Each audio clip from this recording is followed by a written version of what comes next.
Le griot. Le griot est un poète ou un chanteur célèbre et respecté en Afrique. C'est une personne qui raconte des histoires ou des légendes du temps passé. Trésor du baobab. Un jour, de grande chaleur, un lièvre s'arrêta à l'ombre d'un baobab et lui dit « Baobab, comme ton ombre est fraîche, mais je ne sais rien de ton fruit. » L'arbre laissa tomber son fruit dans une touffe d'herbe. Le lièvre le flaira, le goûta et le trouva délicieux.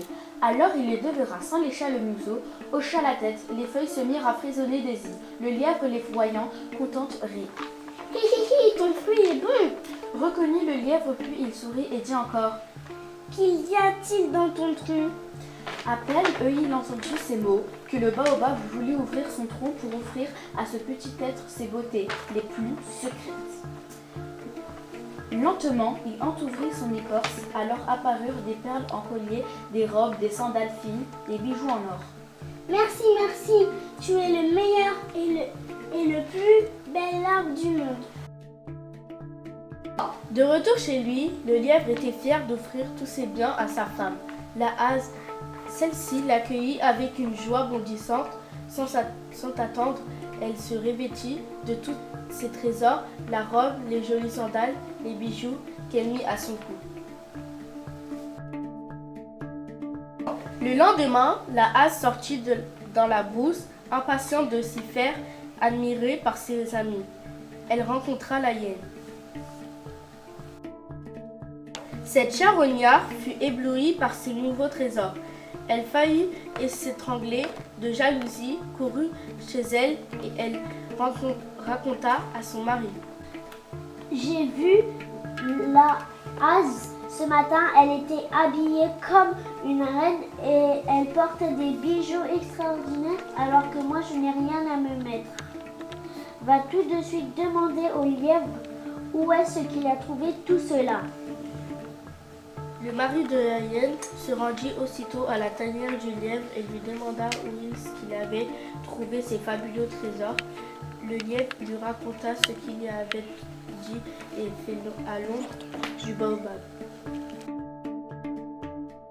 La hyène courut de suite vers l'arbre, impatiente de pouvoir récolter ses trésors. La hyène s'arrêta à l'ombre du baobab et comme le lièvre déclara « Baobab, comme ton ombre est fraîche, mais je ne sais rien de ton fruit. » Le baobab laissait tomber son fruit dans la touffe d'herbe. La hyène le dévora aussitôt, puis elle dit « Ton fruit est bon, mais qu'en est-il de ton tronc ?» Lorsqu'il ouvrit son écorce, la hyène bondit aussitôt à l'intérieur pour s'emparer du trésor qu'il contenait, les yeux allumés avides d'elle-même. Comme sur une proie fouillant, des griffes et des crocs, les profondeurs du grand arbre, pour en arracher plus encore, elle se mit à le gronder. « Que possèdes-tu encore? Je veux tout de toi, jusqu'à tes racines. Je veux tout, entends-tu? » En attendant cela, l'arbre eut peur et se referma, hygiène, désormais prisonnière du baobab. Depuis ce jour, l'arbre n'ouvre plus son tronc à personne, ni pour les animaux, ni pour les êtres humains, car il faut le comprendre, ce dernier a peur de rencontrer à nouveau un être malfaisant. En vérité, le cœur de l'être humain est semblable, tronc de cet arbre prodigieux empli de richesses et de bienfaits. Pourquoi avons-nous tant de mal à nous ouvrir aux autres? Peut-être que nous aussi, nous avons peur de tomber sur une île.